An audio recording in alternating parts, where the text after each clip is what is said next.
Welcome to today's podcast. My name's Angel, and we were able to cover Don't Fall in Love Festival 2024, the very first festival created by Fuerza Regida and JOP with the city of San Bernardino, featuring hip hop, Mexican music, soccer, theme park rides, and then just overall vibes. It was in the IE Inland Empire at the San Bernardino North Center. It was such a unique experience. I want to shout out to Pati Magallon for inviting me to this festival, to the press conference. I got to ask a question to JOP. During the festival, they gave us access to go backstage. I ran into some homies that work for Street Mob, the homie Show, the homie Angel Tiz, the homie Film Gold, and of course, some of the artists that we got to see backstage. The experience was crazy. The month of October and the beginning of November, it's already been just nonstop every weekend, 3-day weekends, just working Friday, Saturday, Sunday. And then throughout the week, we're still working and there's no days off. And I've been living in this no days off mentality over the last 3 months or so. I think the last 3 months, if I'm not working on a podcast, I haven't been doing podcasts lately because I've been just working on making all these videos and doing all these things for clients because I also got to put food on the table. But there's no excuses because I've been watching TV shows. I just watched the movie Trap by M. Night Shyamalan. That one sucked.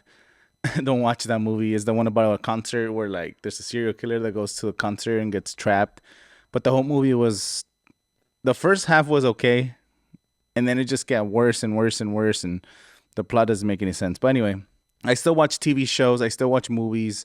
But at the end of the day, I'm going from work to doing client work to my own personal content to Desert Underground to booking artists for certain venues to shooting recaps to shooting whatever it is. Like we do a lot of videos for clients when it comes to restaurants, special events, music videos.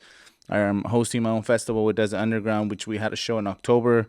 It didn't go so well. We'll talk about it a little bit later in the podcast.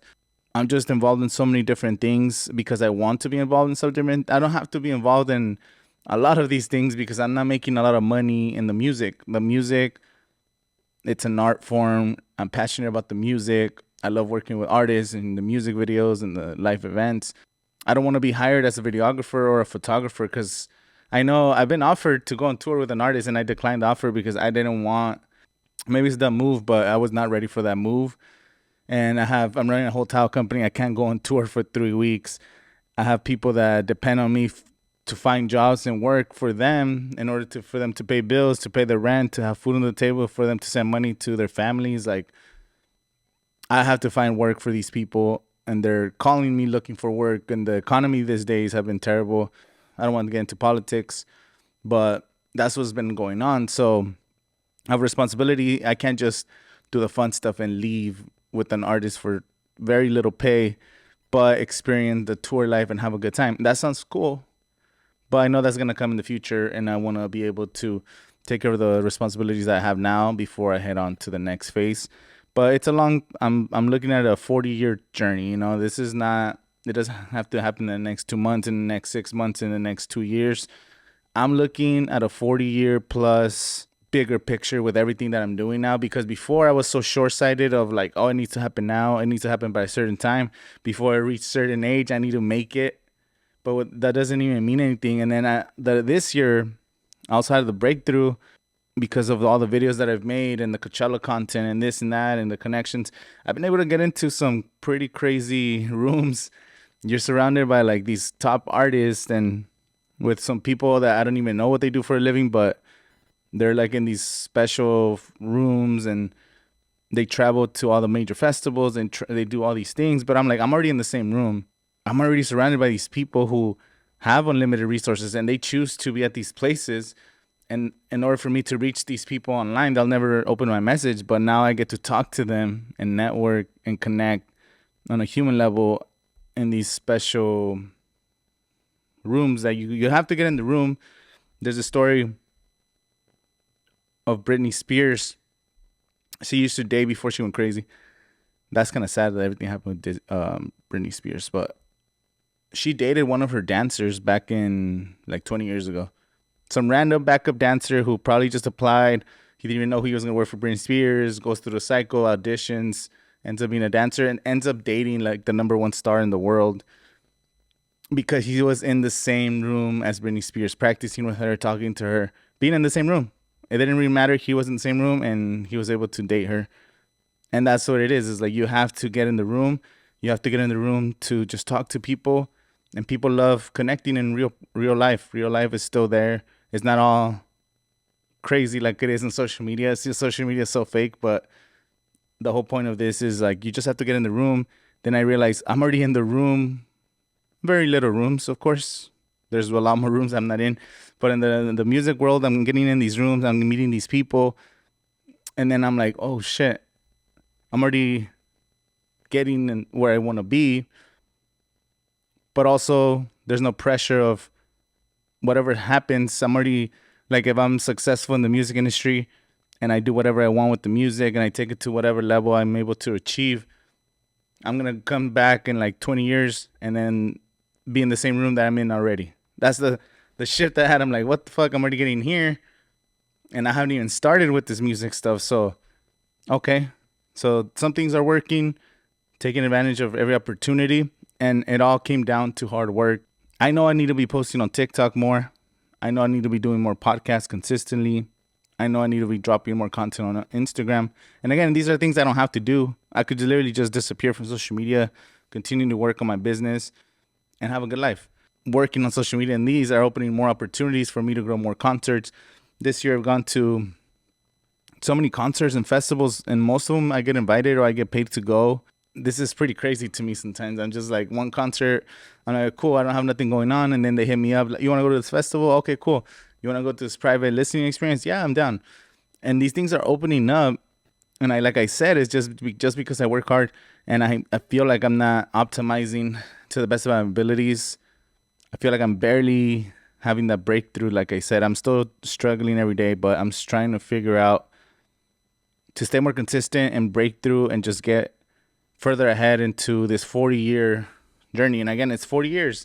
I'm not worried about it happening now, but I'm going to make it happen now, and I'm making it happening now. So have the mentality of, okay, there's no pressure because it could take 40, 50 years, but also I got to work hard like it needs to happen next week. So every opportunity that comes to my door, I'm going to say yes to. I've been driving to LA. I've been driving to 2, 3, 4 hours, 5 hours, sometimes twice a week to just go to these special events that I get invited to go network, just keep building on the brand, keep building on everything and the momentum that it's already happening. So this weekend we got to cover the Don't Fall in Love Festival. We were backstage, got to see Chino Pacas, Clave Especial, Polo Gonzalez was there, Fuerza Regida members, Sexy Red, Lil Baby, Kodak Black. We were able to get where the trailers and the private trailers for every single one of the artists. Some of the things that are happening to me, I'm not even planning them. They're just things that are just happening because I've been involved myself in the music industry. And I knew, I was watching Gary Vee, going back to Gary Vee. I'm just following Gary Vee's formula, and that shit works, bro. He said you can make $100,000 a year talking about your favorite thing, whether it's the Smurfs. You start a Smurfs podcast, you start a Smurfs YouTube channel and TikTok about facts and daily things, and you upload so much, and then you start selling your own merch. You go to all the like Comic Cons, and you eventually make enough money talking about your favorite thing, like whether it's the Smurfs. And for me, is when my channel started growing on YouTube. I was talking about Coachella, music festivals, and then I realized I love Coachella. It's the greatest thing in the world. It's like the best music festival that I've ever experienced. And I love concerts and this. So I was like, well, if I make content about Coachella and going to concerts and music festivals, then I'll probably be making money or getting invited to more concerts and music festivals and music related things. And it's literally been happening. It didn't happen right away.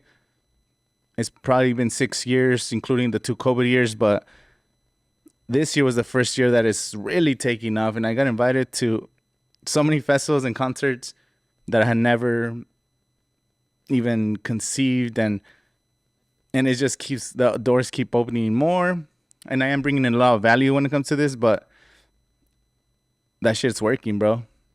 And it's like, it's my favorite thing in the world. I was already paying so much money to go. I've been going to concerts since forever. And I would go to concerts throughout the year. For sure, Coachella every year. I haven't missed Coachella since 2008. So I've been going to every single Coachella. So I was always buying Coachella passes, and it's buying mine and my wife's passes. So it's always double the price of what the tickets are. And then we go 2 weekends. So I was already going to Coachella. Then we went to see Kanye West a bunch of times. We've seen Rihanna, The Killers. I was always spending money going to these concerts. And even now I still spend money sometimes. But now I'm getting invited, and sometimes I get paid to go shoot a concert. And it's only like the beginning of the concert, and then you get complimentary tickets, or I get invited as an influencer to go vlog the event. And I literally just go and have fun at the concert and have a recap video. I still have to do work because I'm not going to the concert to just drink and have fun, which that also gets boring if you do that all the time. So I just go to the concert, I have a good time, I'm recording, I do some interviews, then I finish the concert, start working on a vlog recap, then I drop that recap into smaller clips. Then I'm posting like 1 or 2 songs. Then I'm posting clips on TikTok, sometimes on Instagram. And it still work, but it's fun. It's like when I'm editing the concert footage, it's just so much fun because the emotions are triggered. Some of the same emotions that you experience at the concert are triggered when you're editing because you're listening to the song or the video. And it's like, oh, wow, that's cool. At least to me. And this whole working on your niche and doing this, it's kind of working. Again, I'm not making a lot of money, but I'm experiencing these things. Going backstage to the Karim Leon concert. I was in Karim Leon's dressing room at the Honda Center before he went on stage. I have some footage. I haven't released it, but I was in his dressing room right before he went on stage.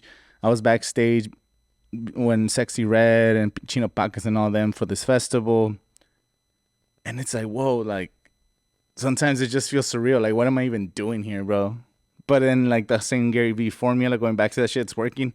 By me doing all this content about music, it's working. So whatever it is you're doing, just keep doing it. And then the hardest thing is staying consistent. And the hardest thing is that a lot of things in my life I've quit over the years. So there's a lot of things in my life that I quit or started and never really went all in on or didn't really give it the proper chance. Like, I used to do gaming videos back in like 2011. I even did like Yu-Gi-Oh videos back in the day. I've done book reviews and movie reviews. But all these things that I was doing UFC videos also like in 2015 with Hamilton. But all these things that I was doing, I never committed to them on a long term. I did them for like maybe a year or 2 years, and then I stopped. The only thing that I've actually kept up over the last 6-7 years, something that I never stopped, was the Coachella content. And the podcast, like, I've been talking about Coachella and doing these Coachella videos. I made hundreds and hundreds of Coachella videos, and sometimes every year I do similar videos, and people just want updates and they just want to be part of a community. And the only thing that I've kept consistent for a long time when it comes to content was the Coachella and the music stuff. And that's what's right now what's kind of working, because that's the only thing that I stay consistent. And even then, I didn't really stay consistent throughout the year. I would do the 6 months when it's Coachella rumor season, which is right now, leading up to Lino releasing, then the Coachella Fest and the recaps and things like that. But what happened to the other 6 months, I wasn't as consistent with music besides the Coachella Fest. And now that I started doing more music videos and throwing my own events, then I'm more involved in music, not directly with Coachella, but just in the same sphere, meeting people from the industry and getting inspired by certain people that I follow, that I've met. And I just see them navigating the world in the music industry. And it's so cool, just the different jobs and different roles and the different experiences that there are in different languages of different genres of music. There's EDM festivals, there's Mexican music. I follow mostly Mexican music. Also love hip hop. And it's just like, just being involved in this world is the only thing that I've been consistent over like a 6-year period when it comes to content. And that's what's kind of working for me. But I know if I would have stayed with Call of Duty videos for 6-7 years, that would have been successful for me. I would have done UFC videos for 6-7 years. I'm pretty sure that would have been successful. But I never committed to any of them because I'd never felt, I don't know. Maybe I wasn't sure. Even today, like, I'm still figuring out what I'm trying to do. But I know that just being involved with music, it's working, and that's what I like. And it's hard sometimes. There's days when I leave the festival, I have to stay up till like 3-4 in the morning just editing videos after I'm super tired, because I know it's crucial for me to upload some videos while the festival's still going on. Because the difference between 100,000 and like 500,000 views is those crucial hours right when the concert ended, when the rest of the world is waking up, seeing all the footage. You want to be the one dropping footage. And then when your side of the country starts waking up, your videos are already out there when people are waking up. and that's been so crucial. I've gotten videos with millions of views because of the timing. That segment was just to motivate you to keep going and think of long term. Don't think of it's gonna happen in 1 year, 2 years. It could take 6, 7. It could take 20 years, but you're gonna get to the destination, whatever your goals are. I think you could do it. Especially the internet just opened the door where you saw it in this recent election that the people have the control now. The people have direct access to the information, whatever platform you're using, and you could reach the people and create your audience. And that's it. There's Patreon, and there's OnlyFans, there's school games, there's YouTube subscriptions, there's getting paid on TikTok Shop and TikTok subscriptions, and Instagram also has that option, and Twitter has that option for like exclusive tweets. And every social media platform now, you're able to monetize your audience in different ways depending on what kind of value you bring to them. And I know it sounds hard, and it's like, damn, who's gonna follow me? What kind of value can I bring? You kind of have to trial and error, and just keep going and showing up every single day, and then just keep doing it every single day. It's that every single day, compound effect. You'll be able to reach your audience. I'm still learning as I go. Like I said, I'm still figuring that out too. Haven't really done the subscription Patreon model. I did one in like 2019. I had a few family members, but I wasn't bringing enough value. I feel like now I have a lot of content and value to bring, but anyway, that's conversation for myself to just keep going. But so yeah, the Don't Fall in Love Festival. Here's what I liked about Don't Fall in Love and what I didn't like about Don't Fall in Love. What I really liked was that main stage. So we were at the Heartbreaker stage, which is the stage that they had for the younger audience. So it was Clave Especial, Chino Pacas, El Javi. They brought a special guest, Shoreline Mafia, Luis R. Conriquez, Kodak Black, Lil Baby, Fuerza Regida. They all got to perform on this stage, which was cool because it's like the younger generation, people mixing with hip hop. That's the kind of like wave of the Mexican American music movement. And Fuerza Regida audience is just like that, and he was a headliner. So that stage, everything there was pretty cool. Then you had the second stage, which was the Legend stage. Now the Legend stage was tailored to an older audience, maybe the parents or the older brothers or older siblings or cousins of the people that were going to the festival. So you had Los Angeles Azules, you had Larry Hernandez, you had Los Rieleros del Norte, more traditional, older crowd Mexican artists. You also had Afro Man, and I think Bone Thugs and Harmony. And I'm not too sure, and I don't know who else performed, but it was these older hip hop artists to tailor to the older audience as well. So that stage, it was for the older crowd, just more traditional music. And then you had the Heartbreaker stage, which is for the younger audience. So you got a good mix of both. And then some people left while Kodak Black and Lil Baby were playing. They went to see Los Angeles Azules, which is the set times were really good. You're able to do that. We didn't get to see Los Angeles Azules. We stayed in the main stage. And they also had theme park rides, and they had soccer. And it was cool. It was like a community. It was like a smaller version of Rolling Loud, where Rolling Loud, you have basketball courts and skating and multiple stages. This one was smaller, but like Mexican music and soccer and bringing the community together. So I'm excited because they said at the press conference that they're planning to do at least 3 years of this festival. This is year 1, which I thought was pretty well organized. Everything was pretty good. It was my first time going to a festival at this venue. It was at the NOS Center. And overall, I really enjoyed the venue. I liked how everything was set up. I had a cool experience, and I can't wait to go back to it next year. I wonder if Junior H or they're gonna bring some big artists next year, and for hip hop, who they will bring next year. We'll see. We'll see who they bring. But I'm excited for where this festival is gonna go in the next 2, 3, 4, 5 years. I know at least 3 years, but it's only gonna keep growing from here. Not that they have this trial to make it better and improve every single year. Or the first time that Fuerza Regida performed in San Bernardino, I think in like 6 years, and now he's like a 10 times bigger artist than he was 6 years ago. So it's cool. That's cool, him giving back. Now, my favorite performances, I was really blown away by Javi. Javi's voice is crazy. Like, as soon as he came out the gate, it was just like, bam, this fool, he's going to be a star. I don't know, he's like 18, 19 years old. His voice is, he could actually sing, because a lot of the dudes that sing corridos, they're not great singers. They have good lyrics, and corridos, you don't have a great voice. But Javi has a great voice, and this kid is going to be, he's going to blow up some to bigger heights. I think he's gonna be at Coachella next year. And Fuerza Regida also had a good set. They're gonna most likely be at Coachella next year. I asked JOP if he's gonna be at Coachella. He's like, I don't know, maybe. He didn't say no. He didn't say no. So JOP Coachella 2025. Fuerza Regida Coachella 2025. You heard it here first. Those sets were cool. Luis R. Conriquez had a fire set. I think he did almost an hour, just straight up bangers. Like this just got so many hits. He even had some EDM songs that I didn't really familiar with, but like people were dancing and singing the lyrics. I thought it was cool. Botones Azules, El Búho, Siempre Pendientes. He did El Gavilán. He did a new song Presidente that he has with Neton Vega and Nata. And he didn't do JGL. I don't think he did JGL. That was the one he didn't do. But overall, I really like Luis R. Conriquez. I'm a fan of that fool, so that was good. Kodak Black was one of the worst sets of the whole night. That's sometimes what I don't like about hip hop festivals is like the rappers aren't even trying to sing. They're just trying to hype up the crowd or, do dances and stuff. But I feel like compared to Lil Baby rapped every single one of his songs. He had dancers. And it felt like a performance. And that's like, you got to at least try to sing your songs. And he was like, Kodak Black was just smoking and dancing. And then the DJ was the one doing some ad-libs. Well, Kodak Black didn't even have a microphone in his hand. He was just chilling. Like, bro, like, you're getting paid to entertain people. What are you even doing, I don't know. I wasn't a fan of his whole move.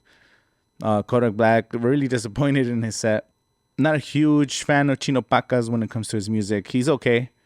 But Chino Pacas had a set. Clave Especial, I was really impressed with them. Clave Especial is badass. And that dude's tall, dude. Like, the dude from Clave Especial, I don't know. He's like 6'5" or something. Like, the lead singer from Clave Especial, I think his name's Alex.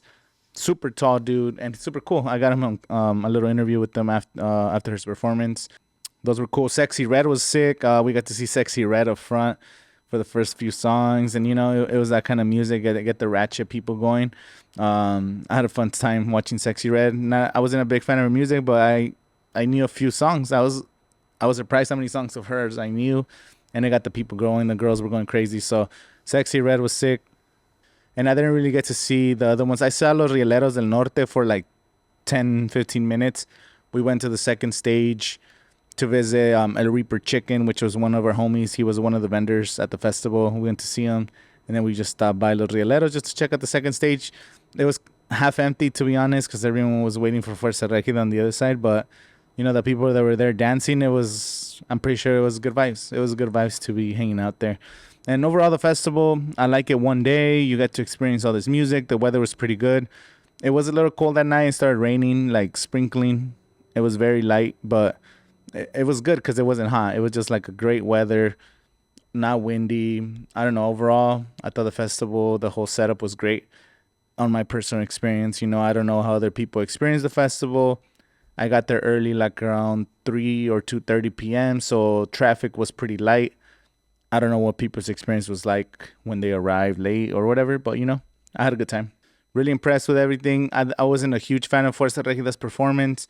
I thought they were okay. They weren't too amazing. He brought Oscar Maidon to Su El Presidente, to do Tu Boda, because it's the number one song in America right now. So that was cool.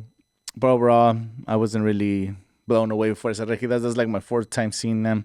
And they're going to be at Coachella. So at Coachella, I expect them to go even harder. He didn't play a lot of his classic songs, though. That's so dumb. Like, he's trying to move away from what made him famous, but it's like they played some of his songs before the set, which was Sigo Chambeando, Descansando, El Dinero Nos Cambió. All these badass songs that he doesn't sing anymore because he's trying to do this like hip-hop, EDM. He wants to go mainstream, but you're alienating your core fan base. Like, literally, when they played Sigo Chambeando, the whole crowd was singing it more than his new songs. As an artist, shouldn't you want, like, people to be singing along to all your songs, or you just want to feed them your new stuff that no one really cares about? That's why I didn't really, because they didn't play all those classic songs. Maybe I'm an older head. I'm that old guy who's like, oh, they don't play the old songs. This shit sucks. I'm washed when it comes to country. And that's all about Desert Underground. So I had my Desert Underground show. That was my first show in 6 months. I hadn't done a show. I did one in April between the two Coachella weekends with the city of India. It was called Sonidos. And then I did this one in the city of Coachella at the Coachella Container Park.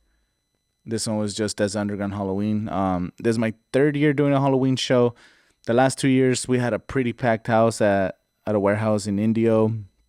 We converted a gym into a rave, basically. One of them was a hip hop show, and then the last year's was all EDM artists. I had hundreds of people.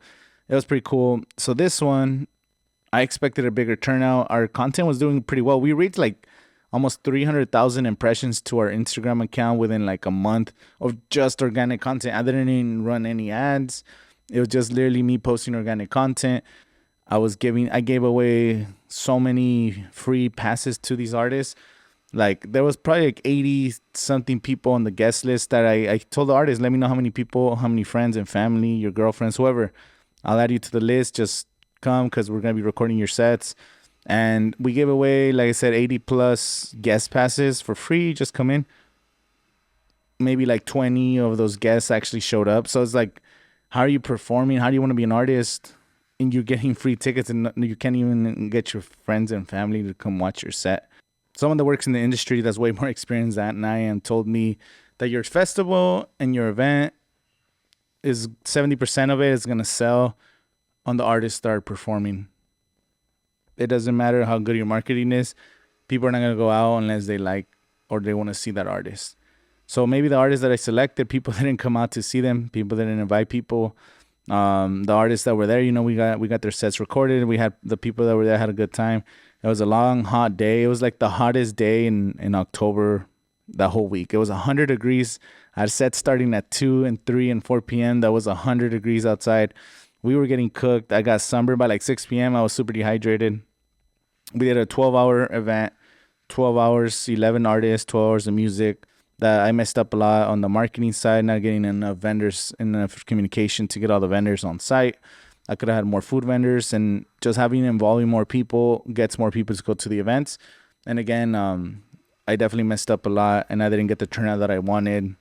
And when we work with artists moving forward, I'm going to start being selective and bringing artists from out of town and start bringing people that actually people want to see, because I'm trying to give the local artists a chance. But if they're not bringing their people, even if it's for free, you're not helping anybody. You're not helping yourselves. That's what I understand, bro. Like, if I'm an artist, if I was performing at a show and I know that the set's going to be recorded and there's going to be hundreds of people and there's going to be photographers and videographers, I want everybody to be there. I want all my friends and family and brothers and cousins, and I'm inviting everybody. I want hundreds of people to show up to watch me perform, because that's what I want to do. That's what I am. I'm an artist. If you're not pushing yourself when you're going to have a live performance to bring as many people as you possibly can to your show, then why are you even making music? It doesn't make any sense. It doesn't make any sense. And also, if you're giving all the tickets for free and you can't bring people in, that's just weird. But again, it's not the artist's fault. It's my fault. I did a mixed festival, so I did EDM and corridos and Mexican music, but people just don't like that mix. Like, people want to see the one thing. They just want to go to all EDM or all Mexican music. Like, people just don't like to cross blend, because I don't know why. Like, literally both types of music is just you dancing and having fun and going to the beat. You don't even have to know the songs. When you go to a rave, you might not know every song, but every time the beat drops and the crazy lights, that goes hard. You're dancing to a norteño. You might not know the songs, the lyrics, but you like the beat and you're dancing. You're dancing. There's girls, you're dancing. I don't know. Maybe I'm too simple-minded. Maybe I need to be more simple-minded, because I feel like we curated the lineup pretty good. But again, people didn't enjoy it, so I was doing the lineup for me instead of thinking of my audience. So I guess I have to tailor my whole strategy. But anyway, we still got like 500 terabytes or 500 gigabytes of footage. We're editing the full sets. We're still dropping all the full sets on YouTube. So anybody that missed the show, we're going to have all that content coming out soon. And, it's part of the deal. Sometimes you live and you learn. We're planning a comedy show on this November 15. It's our next comedy show. We haven't done a comedy show in a while. Those are pretty cool. If you haven't been to a comedy show, definitely check it out. It's going to be here in Coachella. So thank you guys for watching today's episode. Make sure you guys follow and subscribe, and I'll see you guys in the next podcast.